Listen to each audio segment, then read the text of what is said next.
Hey everybody, welcome to the Patty G Show. I'm your host, Patty G. We are here with Chad Guzzardo to talk construction, to talk marketing, and just all around good things happening in Baton Rouge. And before we get to that, I want to give a big, wonderful shout out to the amazing sponsors that make this show possible and being brought to you each and every week. Government Taco, Falaya Real Estate, Lake Men's Health Center, Horizon Financial Group, Currency Bank, Mercedes-Benz of Baton Rouge.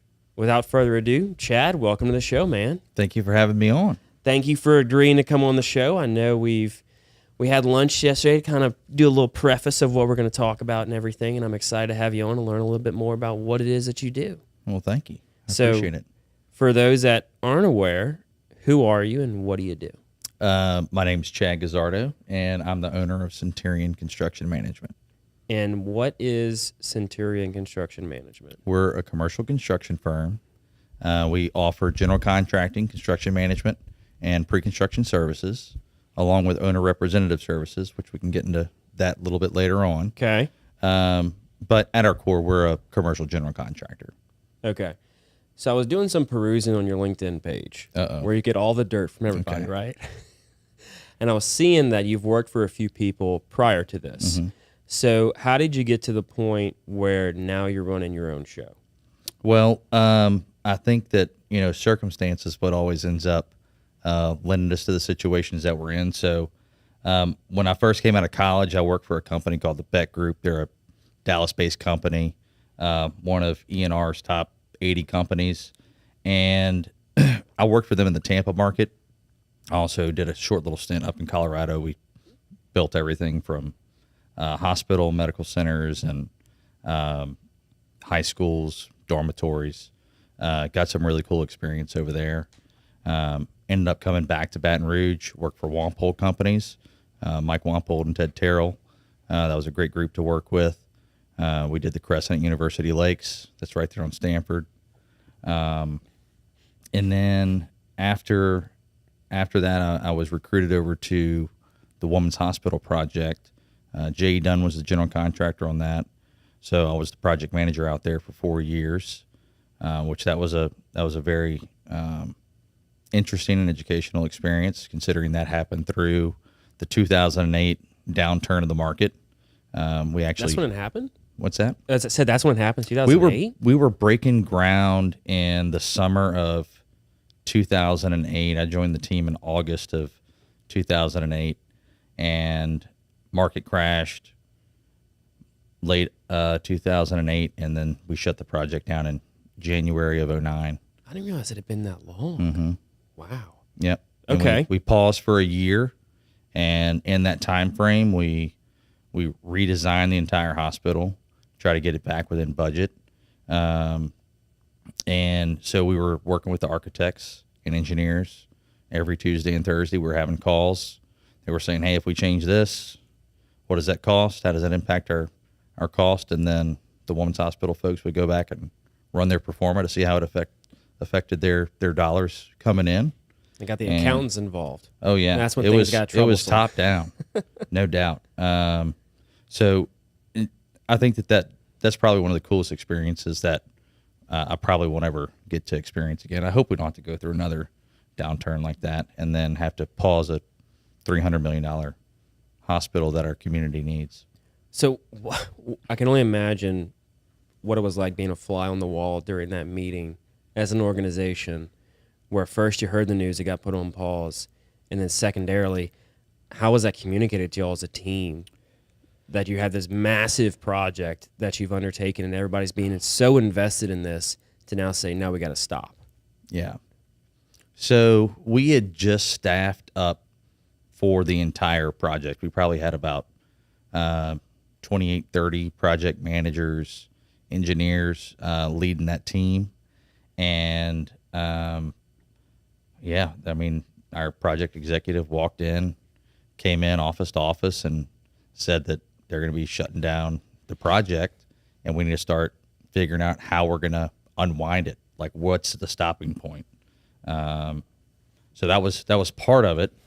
And then, of course, you have the part where the executives from Kansas City and Houston come on in and start chopping.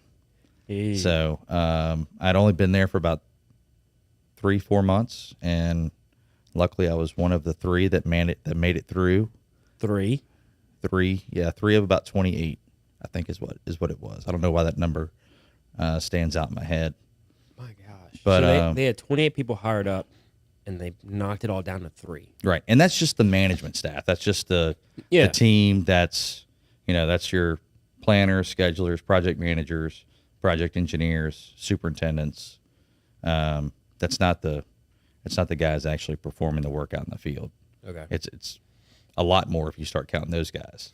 Right. So, anyway, fast forward 4 years later, we wrap up Women's Hospital, and either I have the opportunity of going to the next, large hospital project, go and travel. But now I'm back in Baton Rouge, which is where I'm from, and I've always wanted to own my own company, and so I started Centurion Construction Management from there. So, were your parents entrepreneurs? Were you interested in? I mean, how did you always think that you wanted to own your own company? Yes, my parents were entrepreneurs. They, my dad owned probably a dozen different businesses, from the time I was a kid to, through college. So I guess it was kind of always there. At that time, I'd never seen what the corporate world looks like. So whenever I went to go work for the Beck Group and J.E. Dunn, I got to get a little bit of that corporate experience. So got to see mom and pop, got to see the big C companies, and so I pulled a little bit of that together and brought that knowledge to the table, and that's what we started Centurion with. So you grew up around the dinner tables of business conversations. Yes. Because I feel like when you have two parents that live in that entrepreneurial world, they typically bring those conversations home, for better or for worse. We're talking about what's upcoming, what's on the plate, and also how can we go from step A to step B. As an entrepreneur, like, your work never leaves you. Mm-hmm. So you didn't have that 9 to 5 grown up experience. I mean, what was that like, listening to those conversations around the dinner table or whenever they were just happen casually? I mean, was it like, did you feel there was no other option as to being a business owner? Well, I mean, I thought that there were other options out there, but being at the dinner table, it was kind of like, what's our family to-do list for the upcoming week, and that was my first exposure into construction. Because my dad, he wasn't going to go pay somebody to go do something that he could do himself, like any business owner. So. Yeah. So that's where I got my initial experience and exposure to construction. If we had some sort of, remodel project or demo to do, whether, we were 8, 10 years old, whatever it may be, we were out there, doing it with them. Look, I didn't know up until I was probably 16 or 17 that you could hire somebody to come and do remodel jobs at your own home. Or just work. Like, I didn't know that you could hire people for that. Right. But whenever you have capable young children, why go spend that money? Look, my dad said I had 3 sons. Like, I got 3 boys, but they can help me with all this. Right. Well, it's not about the money. They were trying to teach you life lessons, 100%. Right? That's 100% what it was about. It was about we got this sense of free time. We should be figuring out something to better ourselves or better our situation. We shouldn't just be sitting around with idle hands doing nothing. Yes. So every weekend, it was my friends are always like, "Oh, you want to do something this weekend?" I go, "Well, I got to check with my parents first. I think we might have a project at the house." Right. And so it was that work ethic that we had to learn growing up of, no, we could hire people to do it. Yeah. But we're going to do it ourselves instead. And so then you just start learning all these different lessons that I'm right there with you. Like, my dad was like, "Oh no, we have to paint the banisters. We got to, sand some walls. We got to move some furniture around. We got projects." I think your father and my father were cut from the same cloth. Probably. Because even if there wasn't anything to do, if my father knew we had idle time, he had something prepared for us to do. We even had friends that refused to come over to our house after coming to our house, because even if they came over, they were getting put to work. I have a friend of mine who didn't return to our home until we moved because he got poison ivy because we'd pull up rose bushes from our front garden. And we spent the whole day doing that. And he had poison ivy the next week. And he was like, Patrick, I love you, man, but I'm not coming to hang out back at your house. No, sir. Until y'all get that over with. So growing up with that work-centric, no idle hands mindset, you tell your parents, hey, I want to go work for somebody. Was there any pushback, or were they always this do-yourself type of mentality? No, I mean, I think my parents were very much of the, hey, go get the experience, but don't forget where you came from, right? There's, no matter where you end up landing, there's always people that have helped you get there, and don't forget about those people that helped you get there. As in, you can move away to Tampa, but I expect you to be coming back home and having, doing Thanksgiving and Christmas and all the family things, with us. Those traditions aren't going to change. Yeah, you can go to Tampa. Just remember when Just Thanksgiving dinner is. Yep. So going to Tampa, how long were you there for? I was in Tampa for about 4 years, and part of that short little stint there, I helped them get a project out of the ground up in Vail. So I was up in Colorado for about 4 or 5 months, working on a project up there, and then came back, and then eventually relocated to Baton Rouge. I love that. So you're in Baton Rouge. You go through this 2008 time, finish up women's, and I mean, what was there a day or a point in time when you told yourself, now is the time if I'm ever going to do anything? Yeah, I think it's when you get the phone call from the company you're working for, and they're like, hey, either you're going to go to the next job right now, this is where your next assignment will be. And they knew that I didn't want to go because I'd already had those conversations.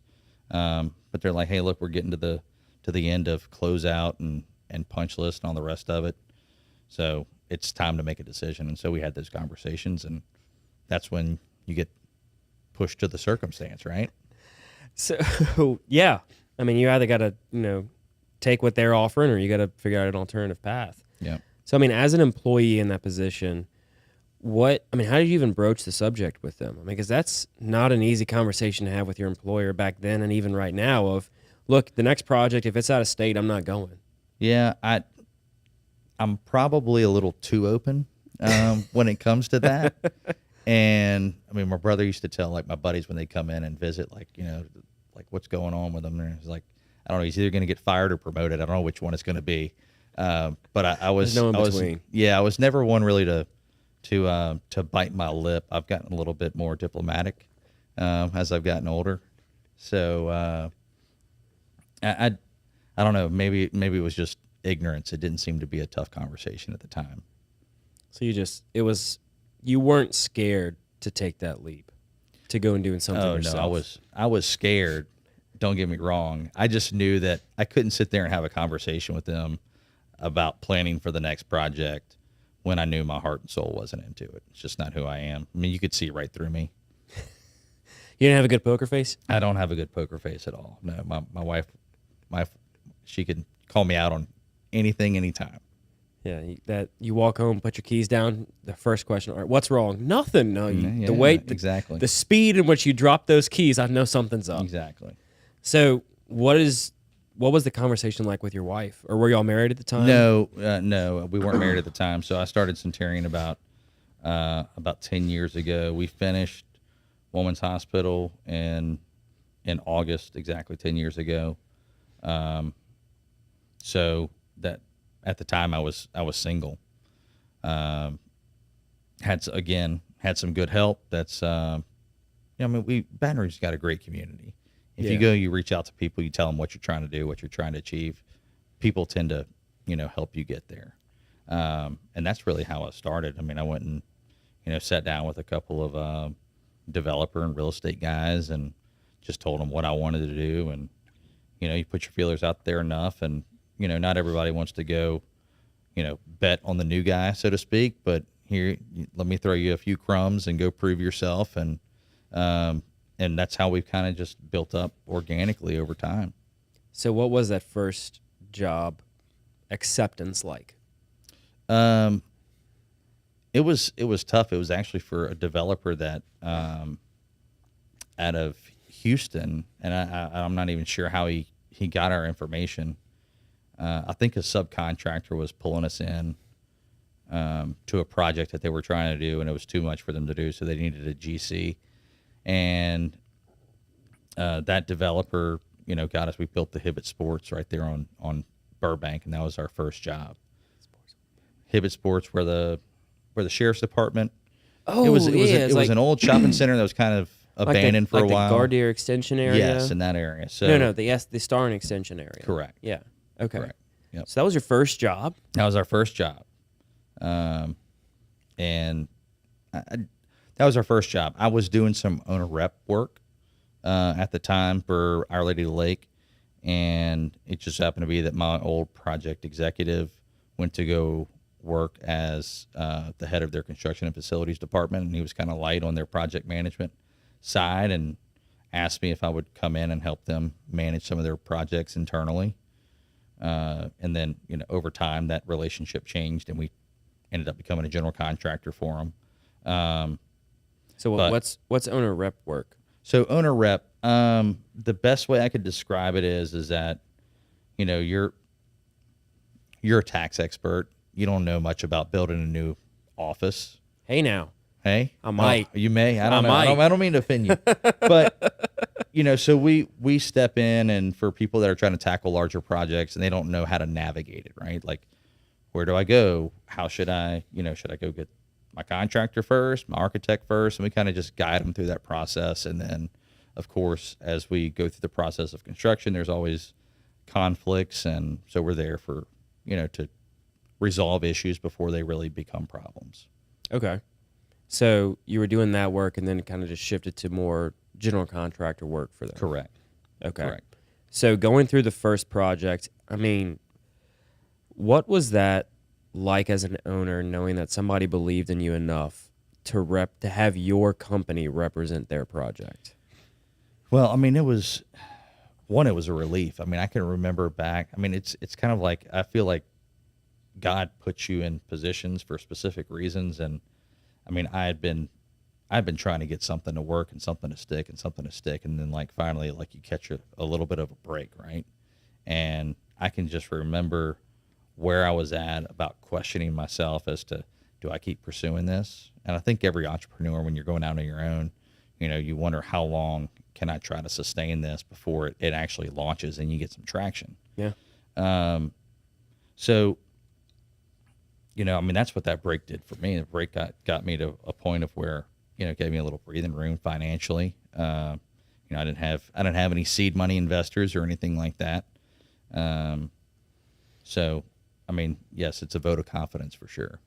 Yeah. So you were bootstrapping all the way through. I mean, did you have any savings saved up for this, or you just were like, I'm going to figure it out? I had some savings, but if I told you, it's kind of embarrassing. Let's just say it was not very well prepared in the beginning. Although, I mean, look, there's great banks out there, and I'm a huge supporter of small local community banks. I know you got a local community bank as a sponsor, and they're the ones that really helped me survive. I went in, I told them my story, what I was trying to do, and they gave me a little bit of a line of credit to help give me a little runway, give me some distance to run. And I mean, I got all the way to the end of the runway, don't get me wrong, but I feel like that was, as part of, for part of my path, it was almost intentional. Like it had to happen so that you knew that, like, when you had the opportunities and they do come, to always be preparing for that day is going to come one day, right? Of where there's not going to be the work coming in all day, every day. And you got to figure that out. Yeah. I mean, relationships when you're getting your business first started are so important. Yes. You mentioned those community banks, Currency Bank being a sponsor of the show. That's what they thrive on, right? Is building that relationship with the business owner to make sure whatever needs they have, they can fulfill. And then when you look at the Baton Rouge landscape of, like you were saying, when you wanted to get started, you knew people you could call on. Hey, I'm starting this. I'm trying to get this thing off the ground.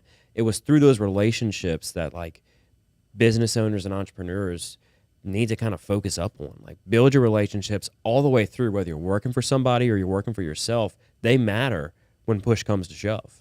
Oh, 100%. I mean, when you're I'm not trying to give advice to anybody, but you are your own company from day one, right? So, I mean, always be presenting yourself in the best light, because you never know who you're around. You may think that you're not in a, position of where you may feel that they're beneath you or whatever, but I mean, people observe how you talk to the ones that help you along the way, and if you do the right things, there's people that are going to always observe that and help you out. And I was very blessed and lucky to have a bank that believed in me to get going. Oh yeah, and those people will remember good interactions, sure, but they will really remember a bad interaction with somebody. Yes, and I would say that's probably the number one fear that drives any entrepreneur. You can't afford to have a bad experience with No, somebody. especially Baton Rouge is a big small town.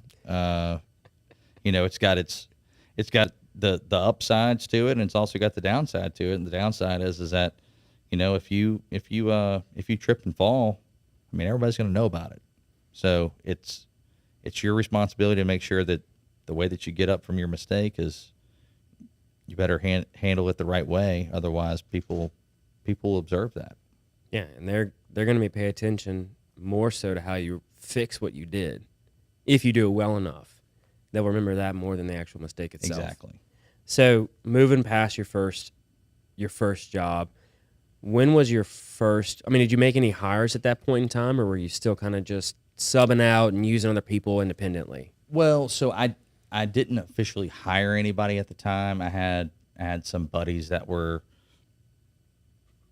in the same business, and I kind of hired them for my project management and supervision initially. They ended up becoming my first 2 employees, which I'm extremely grateful for them and trusting in me to come and make that leap with me to get launched. And but I made it through that project, and kind of, before I bit off on hiring an employee, made sure that I was in a good enough financial position to where I don't want to have to go and sit down with some of my good close friends and tell them that, hey, look, I can't pay you anymore and I got to fire you because I don't have any work for you.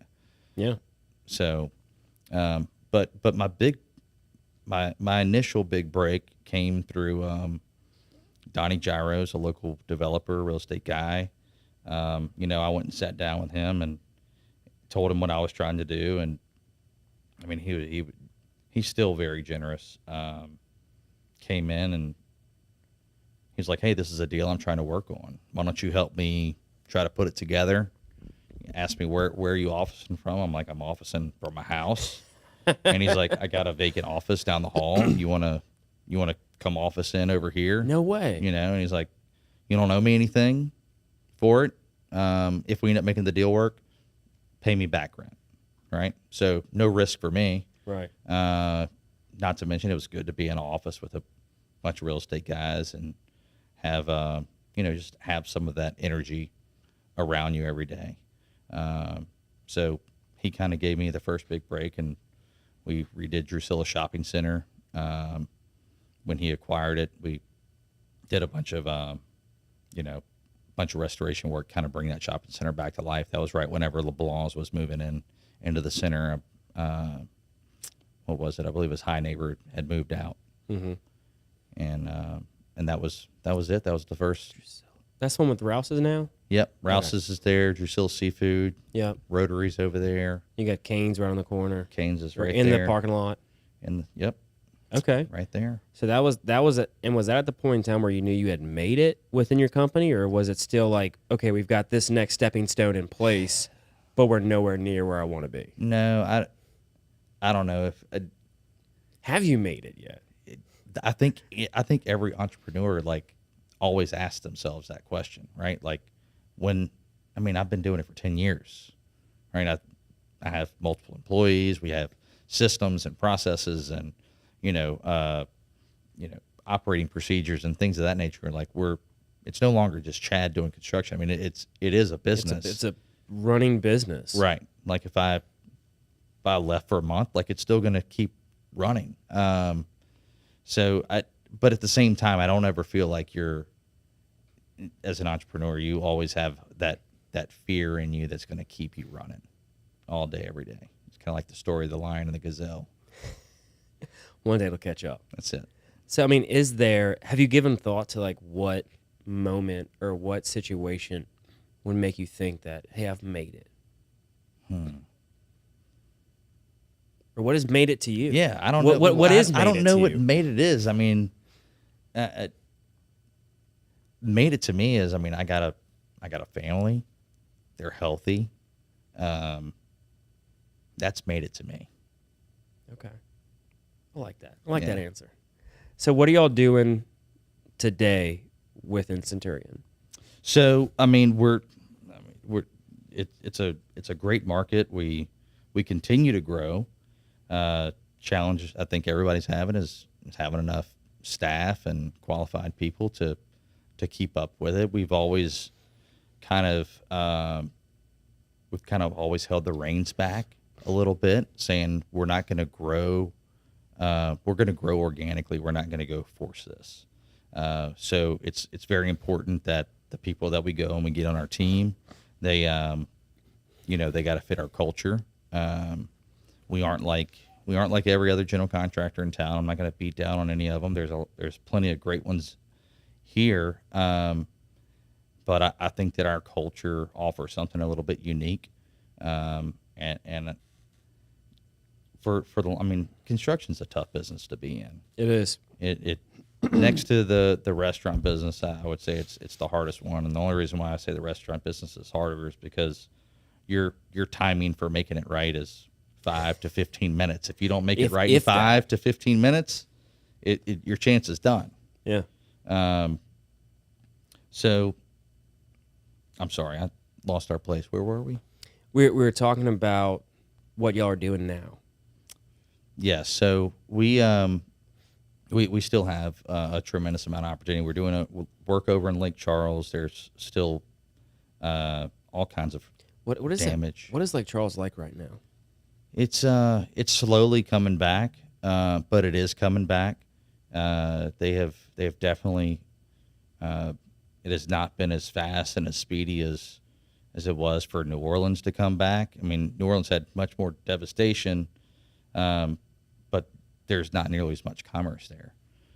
So the projects that we're doing over there, I mean, the mayor has their eyes on it, and they're doing press conferences and press releases on, I mean, any type of positive news that they can get out there. They're trying to do it because it's been a long road for those guys. I mean, to get hammered with 2 hurricanes back to back. Rough. Yeah.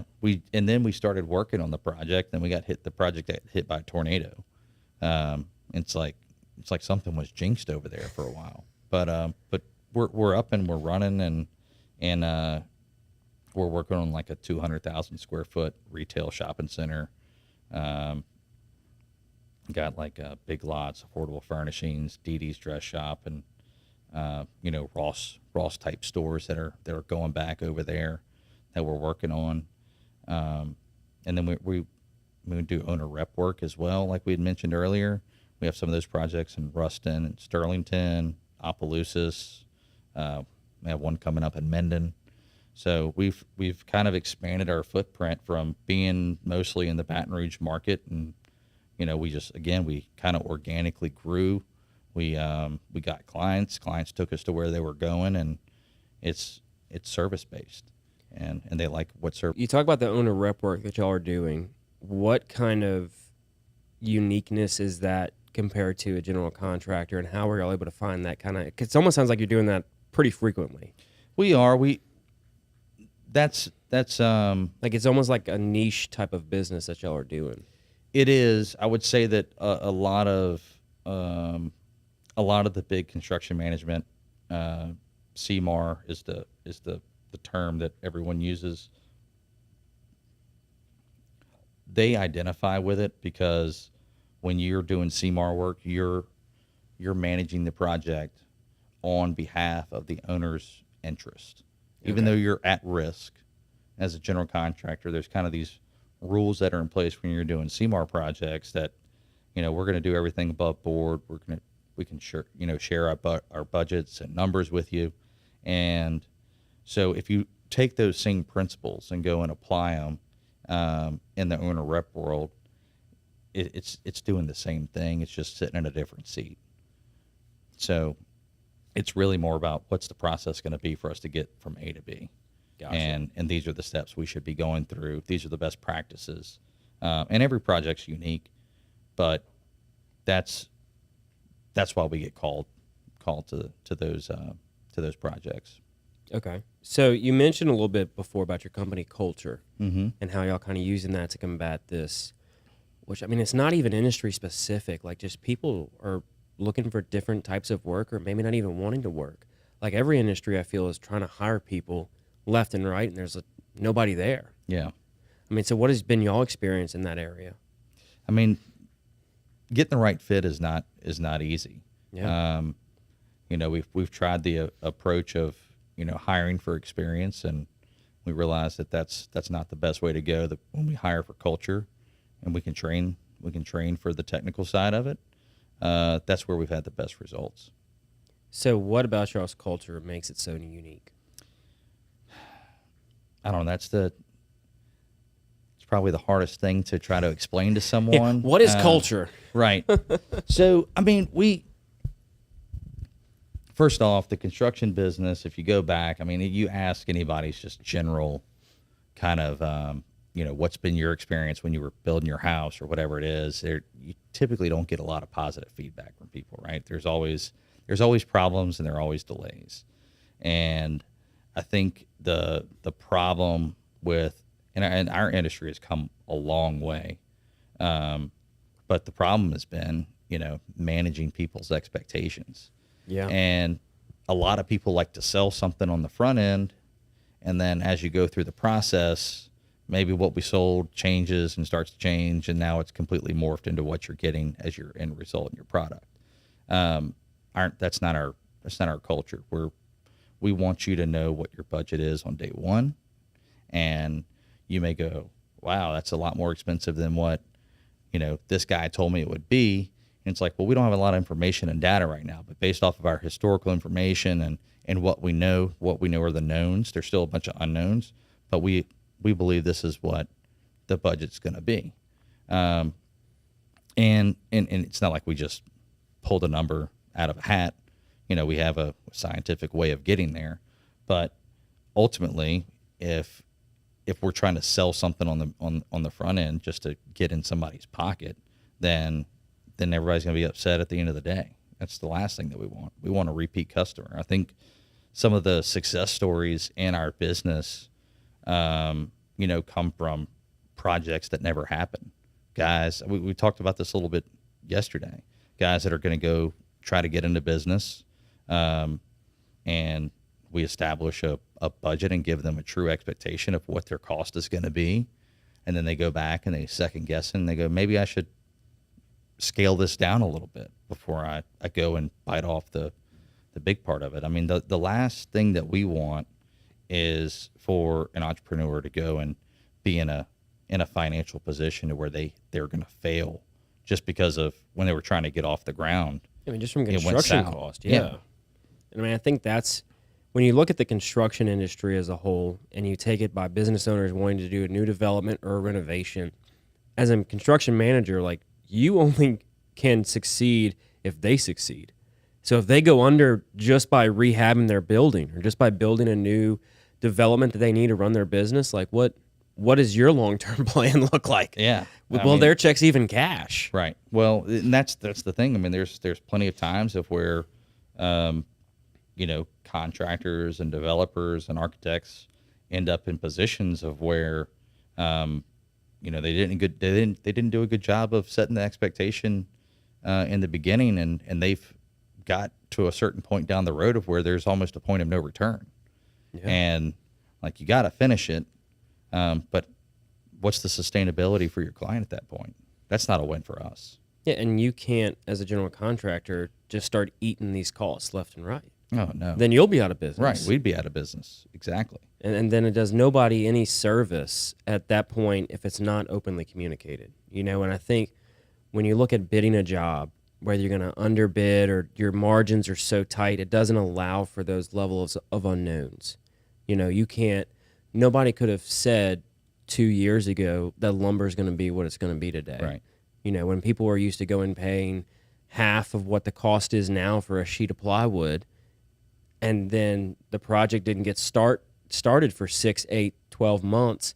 Now that plywood has doubled in cost. Correct. Nobody expected that. Nobody anticipated that the price of materials would jump so much whenever they initially bid it, if it was a 6, 8, 12-month bid ago. The good thing about where the industry is shifting to is people are understanding that it isn't a commodities business.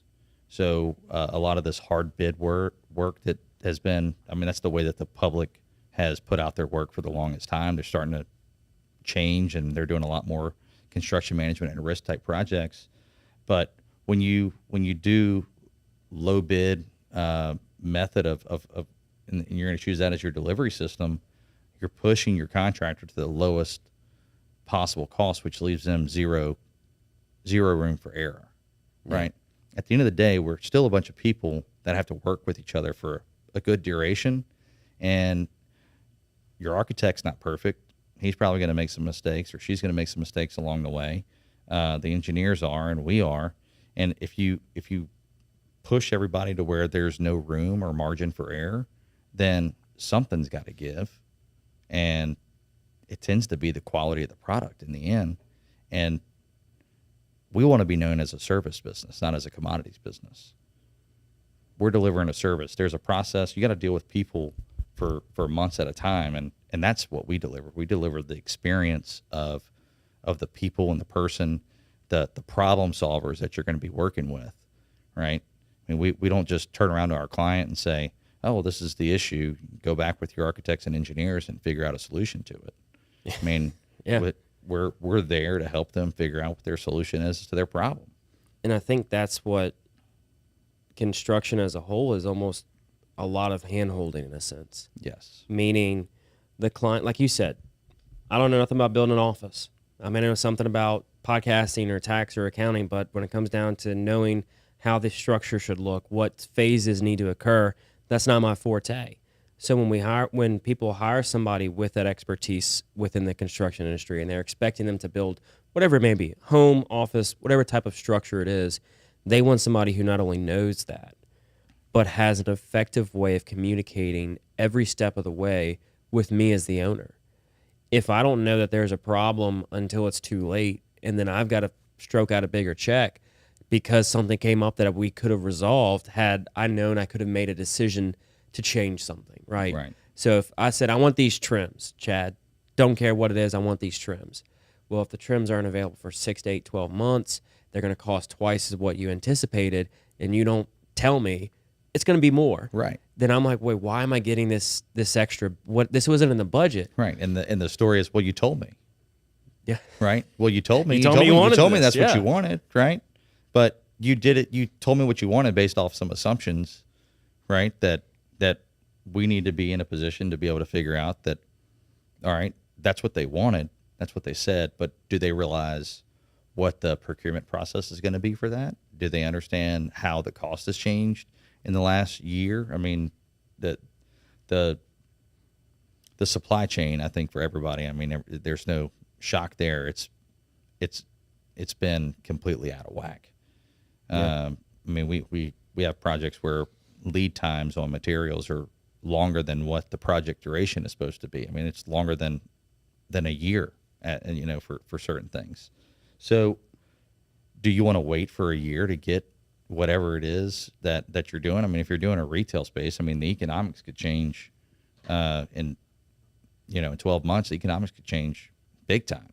Yeah. And it may not make sense for you anymore. So anyway, we want to be the person that comes and helps you get to, like, give us the big vision, give us the big goal of where you're trying to go, and let us bring some knowledgeable, our trade partners. They're very smart, intelligent, bring tons of great ideas and talents to the table. And And when you do this design, bid, build is what they call it, which is what we do because we think we got to get the lowest number. We leave all those ideas completely isolated from the architects and engineers along the way. It's like, why can't we all sit down at the table in the beginning and start figuring this out rather than doing it in these little silos? Yeah, and that's when you don't have that level of communication between everybody and everyone is isolated, stuff's going to get missed as well. Right. They're going to think, oh, well, the engineer's going to handle that. Or, oh, the designer's going to handle that. The architect's going to handle that. The GC's going to handle that. Then stuff just starts falling to the wayside. And then you go halfway through and do a site check and you shake a wall and you're like, somebody forgot to do something here. Yeah. Oh, that we were waiting on the plumber and then the plumber never showed up. And so we just had to keep moving forward. Didn't quite check out. So that and look, you have different types of clients. You have people that want to be there watching over and knowing everything and every detail that's going on. We have some clients that are like, we trust you. Just go do it and make it happen and let me know, update me along the way. That's all that they want. And you have to be able to adapt to whatever it is, whatever service it is that they want. Well, I think that trust doesn't come easy, right? I'm sure your first client, maybe not. Did your first client say, hey, Chad, no, they just said, hey, go ahead and build it. Here's a checkbook. Just go ahead and go. We trust and we believe in you. But no, one of our core values is transparency. And that's everything from, the financial side to, when there's a mistake that somebody's made, let's not go cover up the mistake or try to ignore it. Another one of our core values is human. People are going to make mistakes. If you want people to be productive, you got to give them a little grace to make a mistake. You continue to make mistakes. It's an opportunity to go play for a different team. Don't get me wrong. I like that. I like that phrase. Right. We extend grace. And look, architect may mess up today. Subcontractor may mess up tomorrow. We're going to mess up the next day. Right. Like it's going to end up happening. The question is how does everybody come together to get, we still have a client that has a need and we got to get it done for them. Yeah. You still have to finish the project. You can't all just throw your hands up in the air and say, oh, can't do anything about it.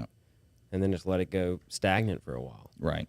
So going back to it on, a lot of people ask the question, well, how do I know I'm getting a good price and all the rest of it? Well, there's ways that we can competitively bid out the project and still bring you a good quality number. But if there's a guy that's completely way off than where all the other guys are, and if we're doing the design, bid, build, low bid method, then I got to go with the low guy if I want to get the job. But he probably is not going to be delivering the same service that these other guys are.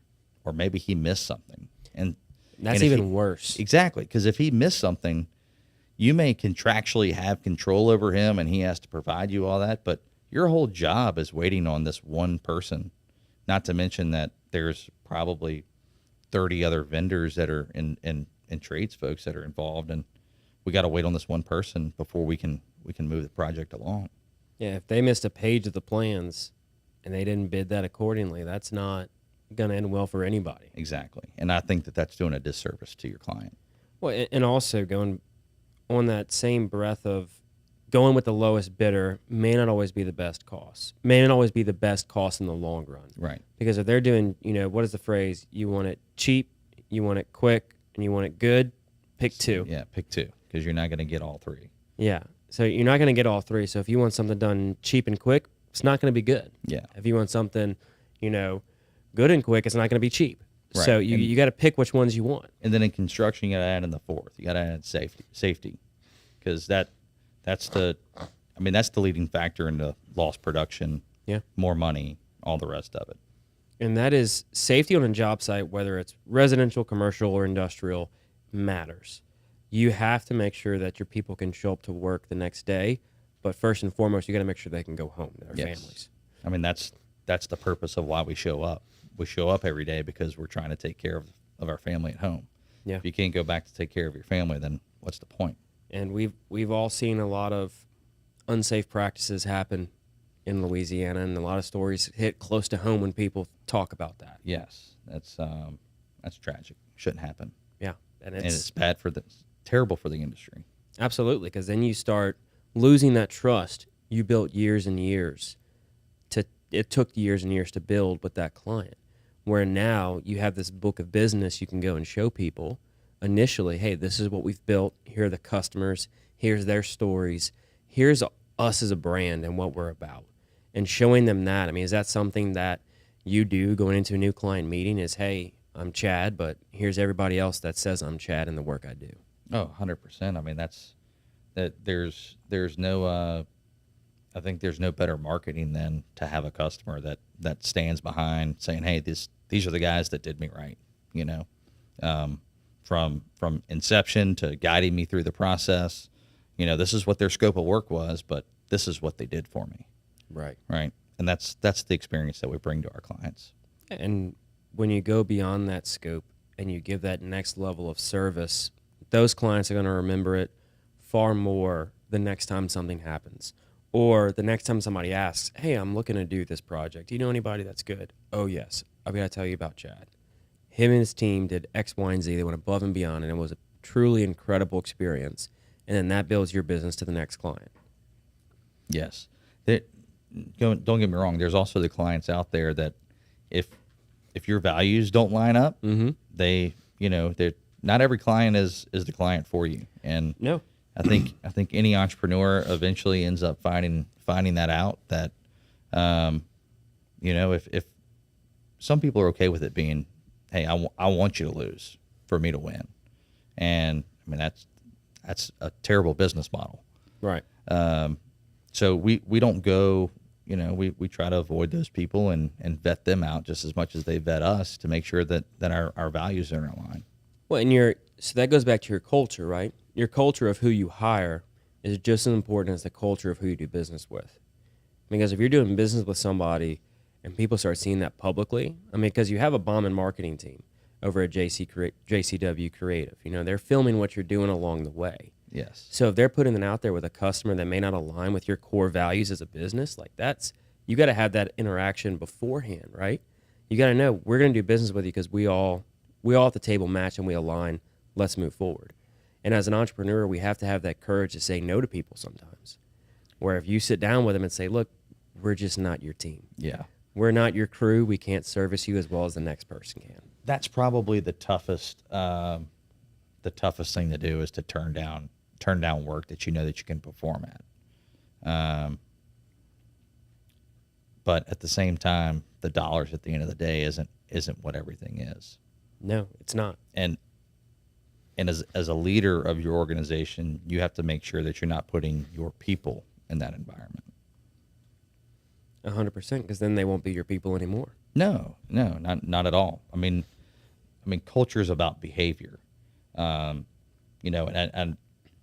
I think Canes does it so well. Where they're a huge, massive company. They could make it be so corporate, but when you go there, it looks like just a bunch of people that are there having a good time working. And that's what culture is. It's that behavior of how everyone is interacting with each other at the point of contact. Yeah, and knowing that the people you have on the front lines are going to represent your company well, just as you're going to represent them well when you're in the meetings with the clients. Yeah. And I know for entrepreneurs, it can be hard to say no to that revenue that's going to come in potentially, or that future business that one client could do. But at the end of the day, I mean, we see it in our industry within the accounting world. Sometimes you can't have clients treat your staff and your workers the way that some want to. Like you said, you're going to find another team to play on. We're not going to be your team that you're going to work with, because I don't want my staff to be treated that way. And you've got to recognize that from the get-go. And as an entrepreneur, it's hard to turn down a check that they're sliding you across the table for whatever size project it may be. But at the same time, you have to realize that it could be that next project that ends your business. Yeah. Then you ain't got nobody because you ain't got a team. That's it. So, Chad, as we start to kind of wrap things up, man, we have a set list of questions we like to ask everybody. All right. They're very hard-hitting. Don't try to get too bogged down in them, All right. Very tough. So what is something you did as a kid you wished you could still do today?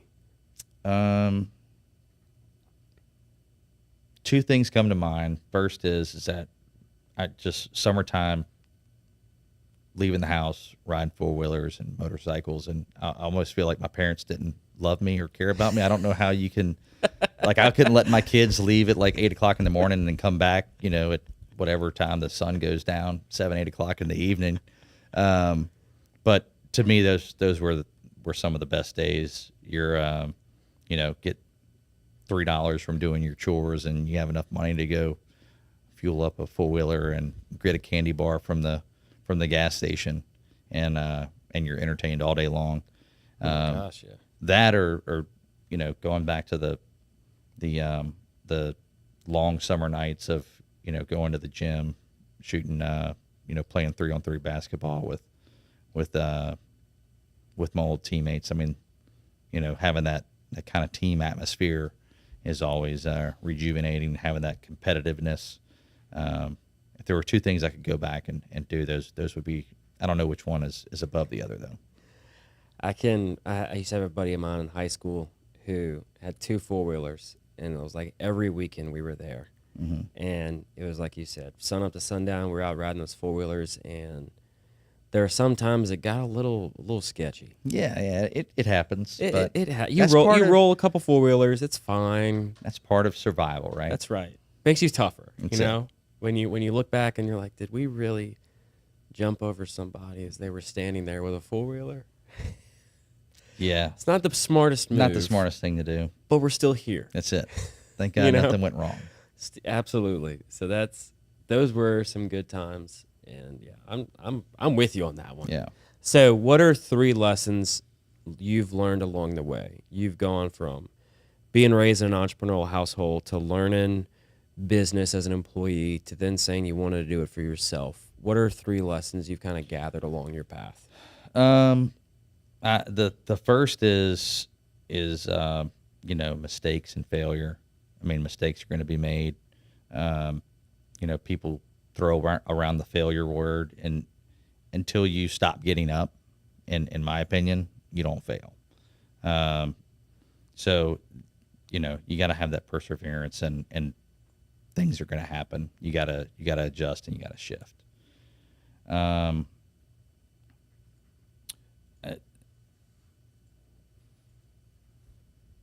What are our 3 mistakes? No, 3 lessons. 3 lessons. Adjusting and shifting, we've got as 1. I would say that it's a tough question, man.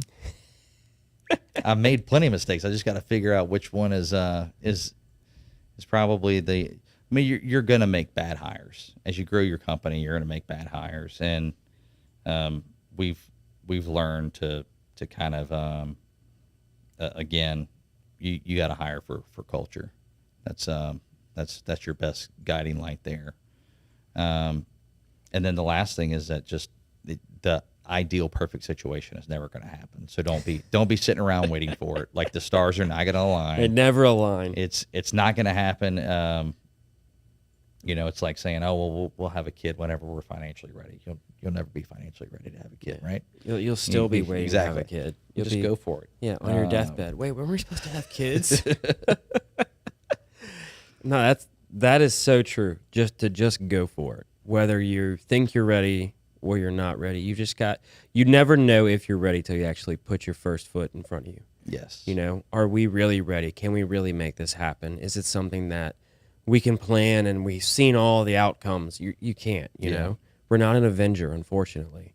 We can't see all the different endings of a situation. So what is something you love about Baton Rouge? Baton Rouge, I mean, it's kind of that small town mentality. I mean, if there's somebody that you want to get in touch with in Baton Rouge, you can find out a way to connect with them.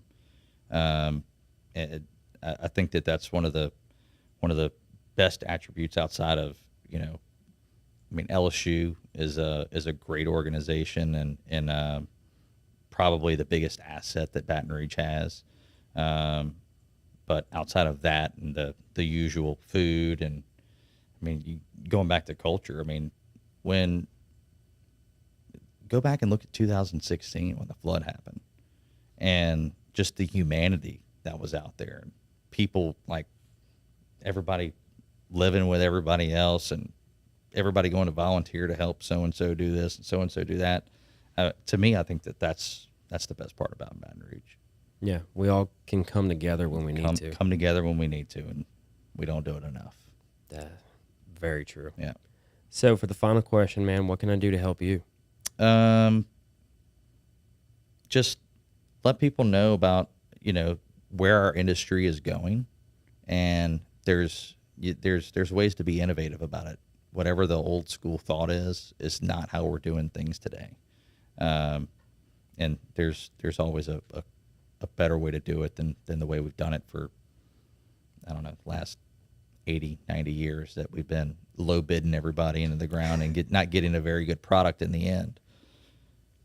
Yeah, I mean, it's the mentality of people going to space. You're sitting on something built by the lowest competitor and made with the cheapest materials, and something that's exploding beneath you the entire way up.